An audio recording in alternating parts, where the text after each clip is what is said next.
네, 저는 오늘 마태복음 6장 9절에서 13절까지 말씀을 가지고 내 기도가 우리의 기도가 될 때, 내 기도가 우리의 기도가 될 때라는 제목으로 하나님 말씀 나누도록 하겠습니다. 지금은 시즌 3까지 나온 드라마인데요. 여러분 혹시 오징어 게임이라고 보신 적 있으십니까? 시즌 3까지 나온 이 넷플릭스의 한국 드라마로 정말 나올 때마다 전 세계에 어마어마한 신드롬을 일으켰던 그런 대박 드라마입니다. 내용은 뭐 다들 아시겠지만 굉장히 간단합니다. 이 삶의 벼랑 끝에 몰린 사람들이 있어요. 그 사람들이 모여서 게임을 하는데 그 인원이 456명. 이들은 제각각 사연을 가지고 있는데 공통점이 있습니다. 이 게임에 참여한 이들의 모든 공통점은 대부분 채무에 허덕이는 사람들이었다는 거예요. 투자를 했는데 사기를 당했고, 사업을 했는데 그 사업이 망하면서 몇 억에서 몇십억까지 이 부채에 시달리면서 어느 날인가 일상의 지옥 같은 일상을 경험하고 있던 사람들, 그 채무자들이 함께 모여 456명이 오직 1등에게만 456억을 준다는 그 말도 안 되는 게임을 시작을 합니다. 게임의 시초는 이렇습니다. 어느 날 그냥 일상을 좀 살아가고 있는데 이렇게 가방을 하나 든 이렇게 정중한 신사 한 사람이 다가와 말을 거는 겁니다. 선생님, 혹시 시간 있으세요? 시간 있으시면 저랑 딱지치기 한 판 하시겠습니까? 여기 빨간색 딱지와 파란색 딱지가 있습니다. 어떤 딱지를 선택하시겠어요? 뭐 다른 건 없고요. 딱지를 쳐서 넘기시면 제가 선생님께 10만 원씩 드리겠습니다. 혹시 선생님 돈이 없으시면 그냥 몸으로 떼우시면 됩니다. 그래서 정체불명의 사람과 정말 말도 안 되는 장소에서 사람들이 우연히 만나 딱지치기를 합니다.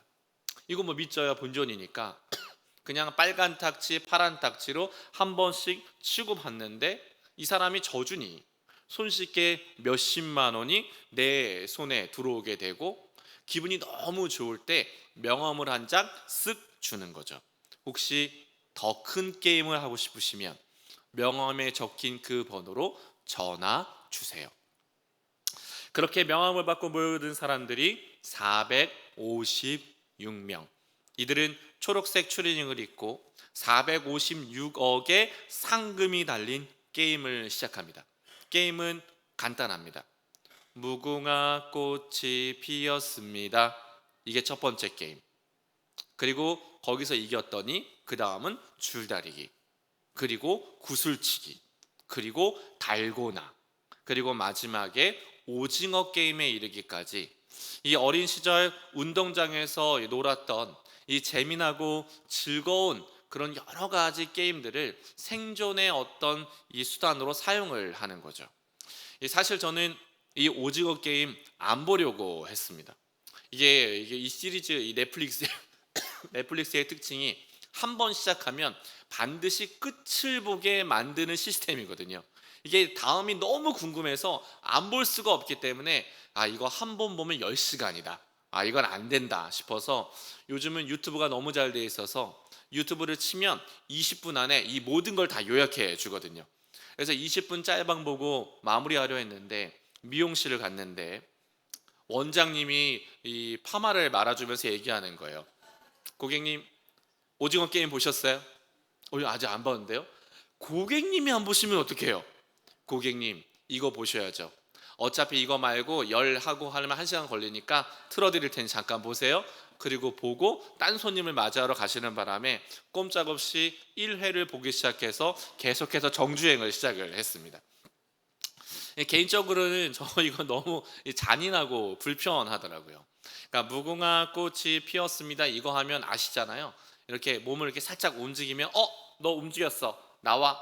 그러면 술래 뒤에 이렇게 줄 서면 되는 게 뭐 이렇게 우리가 하는 무궁화 꽃이 피었습니다인데 이거는 움직이면 저쪽에 있는 기계가 이걸 다 이렇게 동작을 열선으로 다 파악해서 움직이는 애를 그대로 그 자리에서 총으로 쏴서 죽입니다. 사람들이 너무 당황하고 너무 놀랐는데요.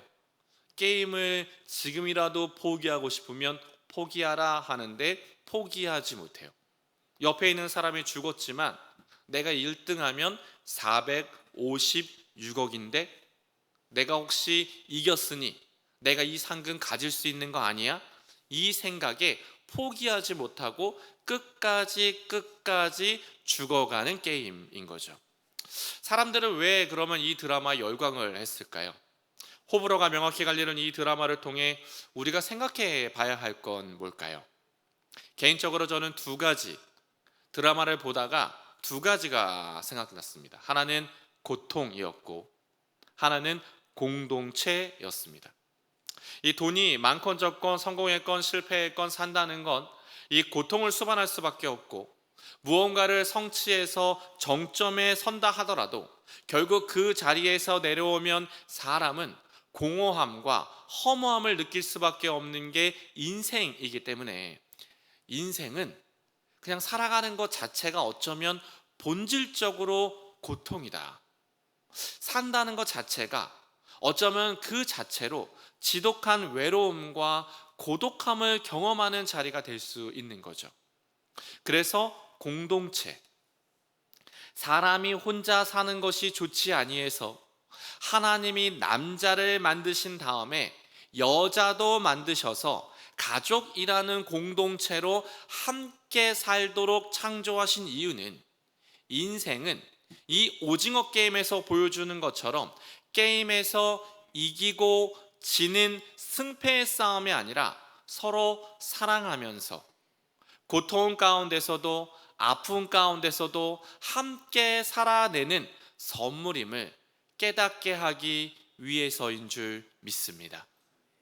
그런 의미에서 이 시간 이 주기도문을 다시 한번 여러분이 읽어보면서 이 생존 경쟁으로 가득 찬 이 세상의 가치와 그리고 공동체로 살아가게 만든 성경적인 세계관이 얼마나 다르고 우리는 얼마나 다른 고백을 하며 살아가는지를 다시 한번 마음 가운데 새겨보시길 원하는데, 자, 우리 마태복음 6장 9절에서 13절까지의 말씀을요 좀 같이 한번 읽어보도록 하겠습니다. 좋은 쉬운 번역인 이 메시지 번역본으로 좀 같이 읽었으면 좋겠는데요. 혹시 자막이 준비가 되었을까요? 네, 없으시면 제가 읽어드릴게요. 자, 들어보세요. 하늘에 계신 우리 아버지가 어떤 분인지를 드러내소서. 세상을 바로잡아 주시고 하늘에서처럼 땅에서도 가장 선한 것을 행하게 하소서. 든든한 새끼 식사로 우리가 살아가게 하여 주시고 아버지께 용서받은 우리가 다른 사람들을 용서하게 하여 주옵소서. 우리를 우리 자신에게와 마귀에게서 안전하게 지켜주십시오. 아버지께는 그럴 권한이 있습니다. 원하시면 무엇이든지 하실 수가 있습니다. 영광으로 빛나시는 아버지, 예, 정말 그렇습니다. 예수님이 우리에게 가르쳐 주신 주기도문은 그 특징이 명확합니다. 기도하는 사람과 초점이 나에게서 하나님께로 온전히 바꾸는 데 있어요. 사실 우리가 하는 대부분의 기도는 온통 나로 시작해 나로 끝이 나거든요. 내가 갖고 싶은 것을 구하고 내가 잃고 싶지 않은 것을 가지고 하나님 지켜달라 애걸복걸하고 내가 맞닥뜨리고 싶지 않은 것들을 피하게 해달라 간구하고 구하면서 내 감정, 내 생각, 내 격렬한 마음들을 토로하는 나의 기도로 시작해 나의 기도로 끝나는 경우가 많은데 주기도문에는 이런 나가 없습니다. 주기도문에는 오직 두 대상만 있어요. 여러분 나중에 주기도문을 다시 한번 찬찬히 살펴보세요. 주기도문에는 하나님과 우리만 있습니다. 다시, 주기도문엔 내가 없어요. 주기도문엔 하나님과 우리만 있습니다. 즉 예수님이 가르쳐 주신 기도는 하나님을 우리 아버지로 부르기 시작해 우리의 필요를 구하고 우리를 시험과 악에서 구하시기를 간구하다 하나님을 높이며 평안함에 이르는 구조로 끝이 납니다. 왜? 대개 나라와 권세와 영광은 오직 아버지께만 있으니까. 드라마 오징어 게임처럼 이 나라에 살면서 더 많은 권세, 영광, 재정, 안정된 무엇을 위해 살아가던 인간이 비로소 기도의 자리에서 깨닫게 되는 거죠.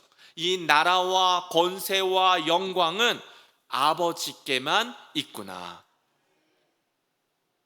그렇게 나의 문제로 무릎을 꿇었으나 기도를 통해서 달라지는 시간, 여러분, 이게 하나님 나라 백성 공동체, 저와 여러분만이 누릴 수 있는 굉장히 혁명적인 기도의 시간입니다. 그래서 여러분, 부탁드리는 것은 이 기도를 주문처럼 외우시면 안 돼요. 이 기도를 그냥 습관처럼, 주문처럼, 그냥 예배 끝날 때 하는 것처럼, 하늘에 계신 우리 아버지 이름이 거룩히 여겨 받으시오, 나라 임하시고, 밥 뭐 먹지? 뜻이 하늘에서 이루어진 것이 땅에서 다음에 뭐 하지? 이러면서 그냥 머리에서 하는 것처럼 그냥 외우시면 안 됩니다. 이렇게 주문처럼 외우면 백날 이 기도를 해도 소용없습니다. 이건 예수님이 공생애 내내 외치시고 사도 바울이 목숨 바쳐 전했던 하나님 나라의 가치이자 이 땅을 살아가는 우리들의 힘이요 기쁨이거든요. 그래서 여러분, 절대 오해하시면 안 되는 게, 고통과 절망을 피하려 오징어 게임에 참가한 드라마 속의 캐릭터들처럼 우리 역시 고통과 아픔을 사실 이 땅을 살아가는 데 있어서 피할 수는 없습니다. 예수 믿는다고, 교회 다닌다고 고통이 비껴가지 않아요.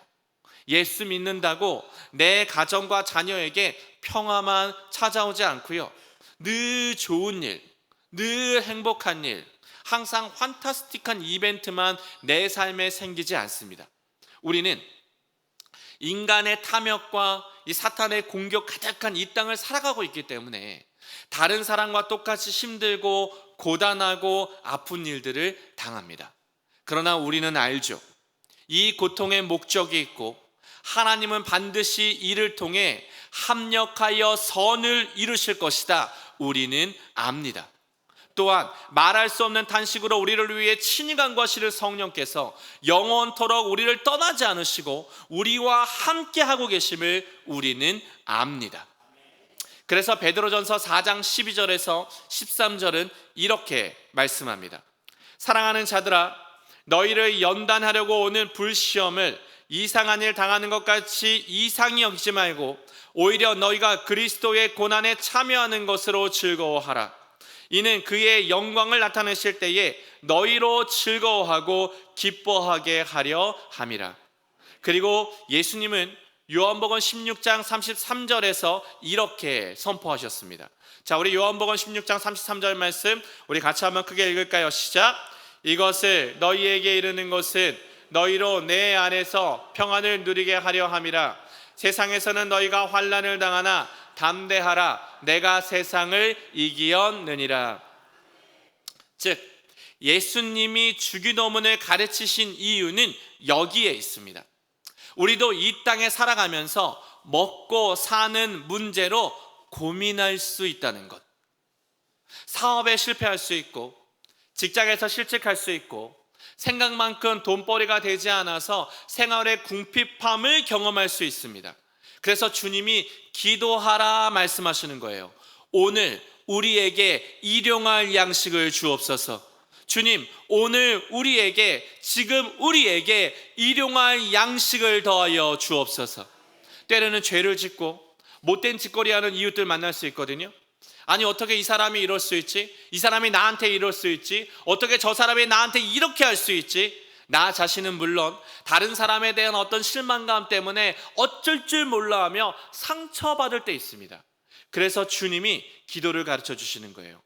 우리가 우리에게 죄 지은 자를 사하여 준 것 같이 우리의 죄를 사하여 주시옵고, 또 평화라는 우리 가정에 어느 날 폭풍이 몰려옵니다. 다른 사람의 이야기라 생각했던 모든 것들이 나에게도 일어나 어쩔 줄 몰라 하는 때가 있어요. 그래서 인생이 무너지는 순간이 옵니다. 그럴 때 이렇게 기도하라는 거죠. 우리를 시험에 들게 하지 마옵시고 주님, 다만 악에서 구하여 주옵소서. 그럼 왜 주님은 이런 기도를 하게 하신 걸까요? 왜 주님은 당신의 자녀들에게 이렇게 기도하며 살아가라 말씀하신 걸까요? 이유는 간단합니다. 기도를 통해 주님이 우리를 먹이시려고요. 기도를 통해 우리를 용서하는 사람으로 성장시켜 가시려고요.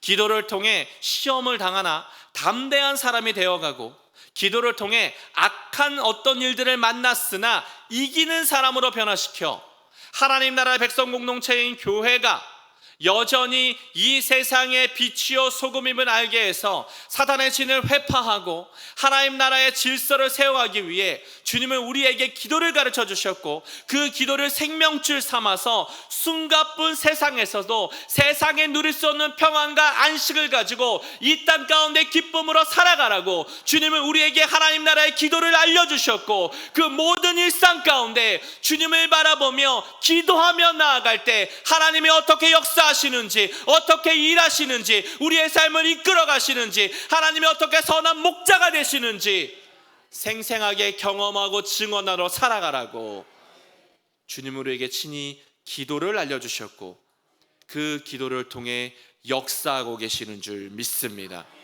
그래서 여러분, 이 시간에 한번 여러분의 기도를 체크해 보셨으면 좋겠습니다.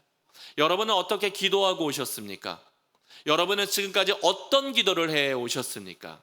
그리고 앞으로 여러분은 어떻게 기도하며 사시겠습니까? 이 상담사 이 김영서라는 분이 썼던 이 눈물도 빛을 만나면 반짝인다 라고 하는 책이 있습니다. 되게 유명한 책은 아니어서 아마 많이 읽어보지 못하신 책일 텐데, 상담을 하는 분들은 이 책을 반드시 읽게 되는 그런 책이라고 하더라고요. 근데 이 책이 원래는 2012년에 은수연이라는 이름으로 이 가명으로 원래 출판된 책이었는데, 이게 이제 2020년에는 김영서라는 자기 본명을 가지고 재출간된 그런 책이었어요. 이유는 책의 내용 때문입니다. 이 김영서 씨는 이 친족 성폭력의 피해자였답니다. 자기에게 성폭력을 가한 사람은 자기의 친아버지. 이 친아버지한테 무려 9년 동안 잔인하게 성폭력을 당해요.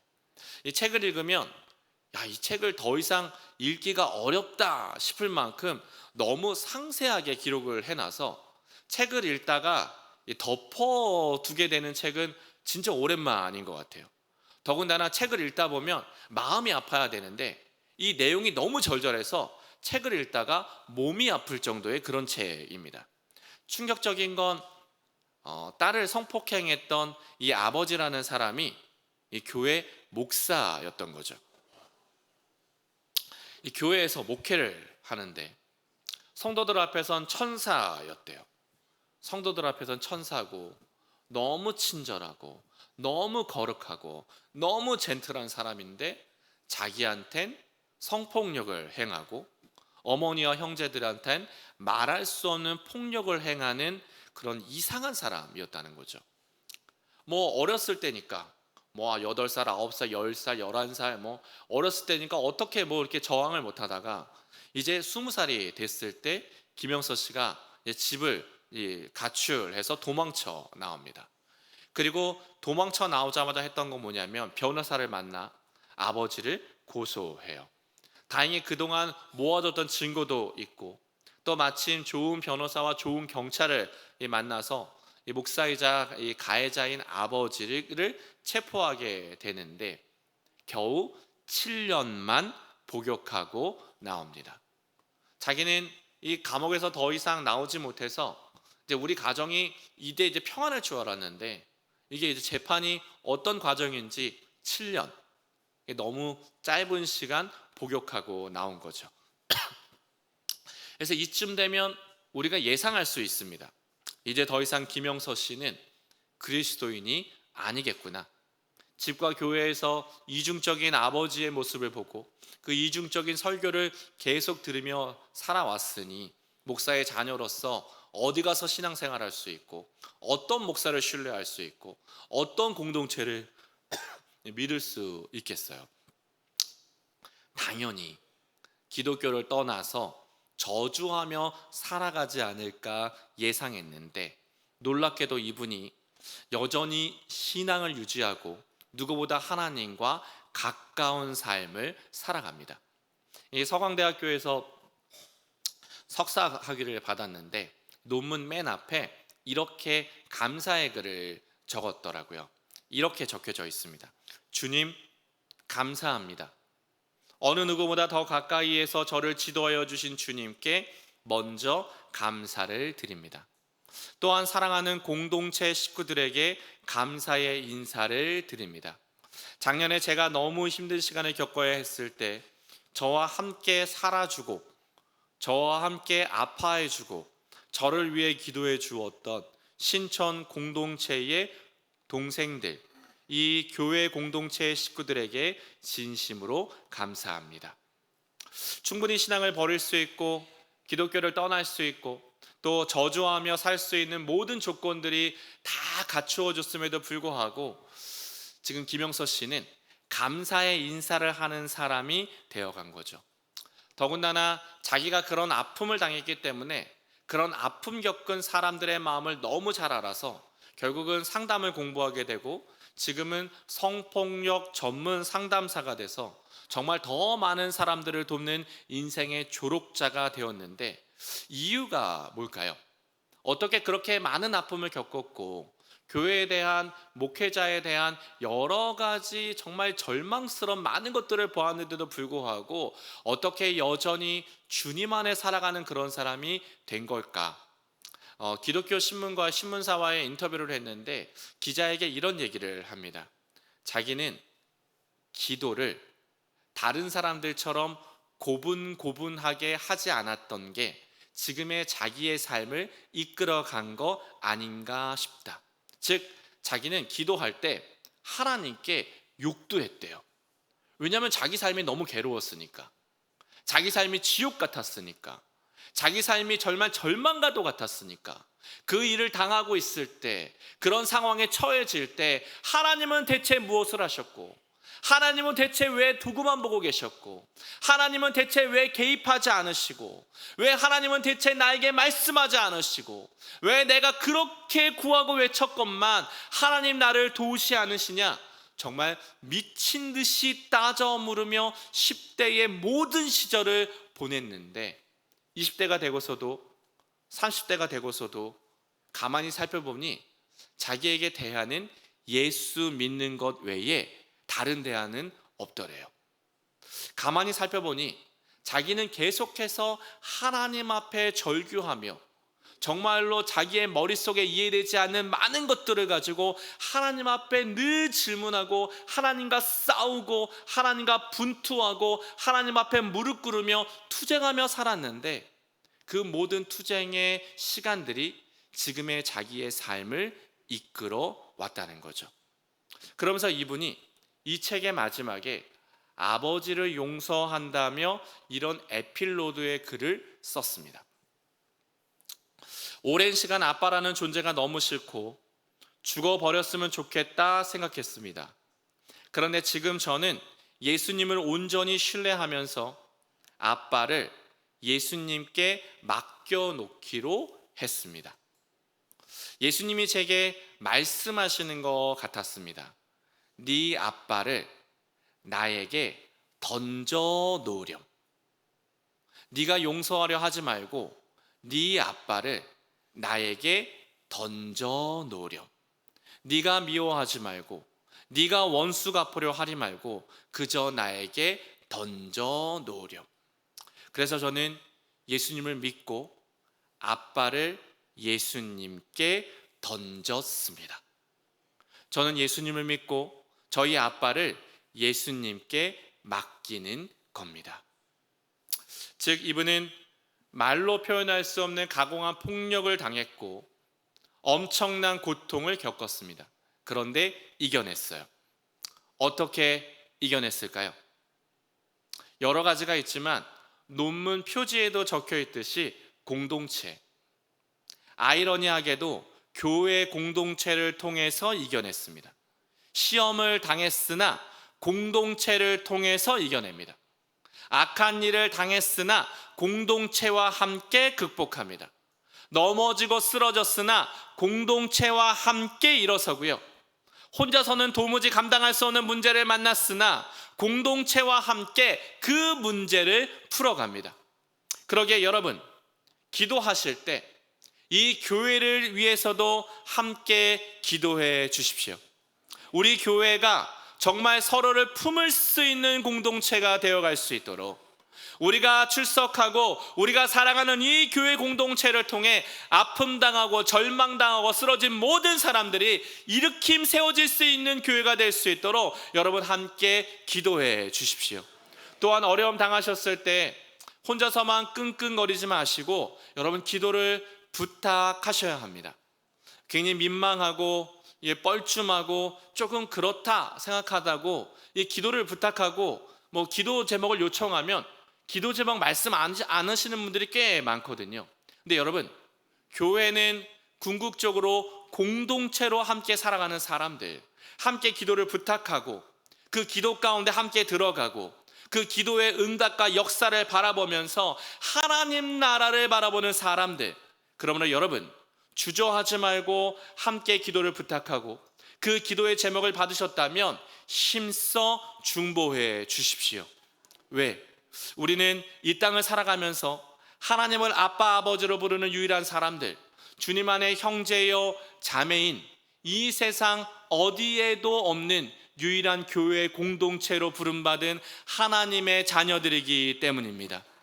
그러기에 여러분, 예수님이 우리에게 기도를 알려주신 것처럼 나를 위한 기도를 넘어서 우리를 위한 기도, 서로를 위한 기도, 정말 우리 공동체를 위한 기도로 이 기도의 지경을 계속해서 넓혀 가십시오.